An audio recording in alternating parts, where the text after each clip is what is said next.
আসসালামু আলাইকুম সবাইকে, রান্নার অভিজ্ঞতা চ্যানেল থেকে বলছি। আজকে আমি দেখাবো ঘরে থাকা উপকরণ দিয়ে সহজে চিকেন খিচুড়ি তৈরি করতে হয়। এখানে আমি ছোট ছোট টুকরো করে কিছুটা মুরগির মাংস, 2টি মাঝারি সাইজের আলু ছোট ছোট করে টুকরো করে ভেজে নিয়েছি। 3 কাপ চিনি গুঁড়ো চাউল ধুয়ে পানি ঝরিয়ে নিয়েছি। হাফ কাপ মুগ ডাল, হাফ কাপ মসুরের ডাল কিছুক্ষণ ভিজিয়ে তারপর পানিটা ঝরিয়ে নিই।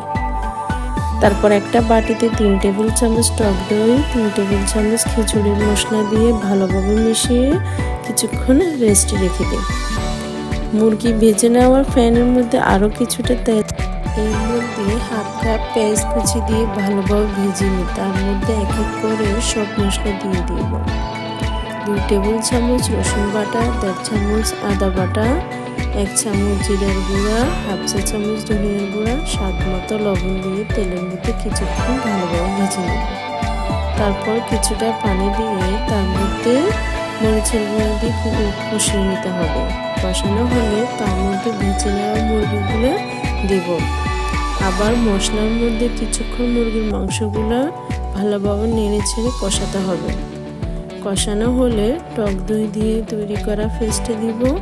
পেস্টের সাথে ভালোভাবে নেড়ে ছেড়ে তার মধ্যে একটা টমেটো কুচি, 3টা কাঁচামরিচ কেটে দিব। 1 কাপ পানি দিতে হবে। তারপর ঢাকনা দিয়ে কিছুক্ষণ কষাতে হবে। কষানো মুরগির মধ্যে চাল ও ডালগুলো দিয়ে দিব। তারপর এগুলো ভালোভাবে মিশ্রণ করতে হবে। তার মধ্যে আমি 3 গ্লাস কুসুম গরম পানি দিয়ে দিব। দেওয়ার পর সবগুলো ভালোভাবে নেড়ে চেড়ে ঢাকনা দিতে হবে।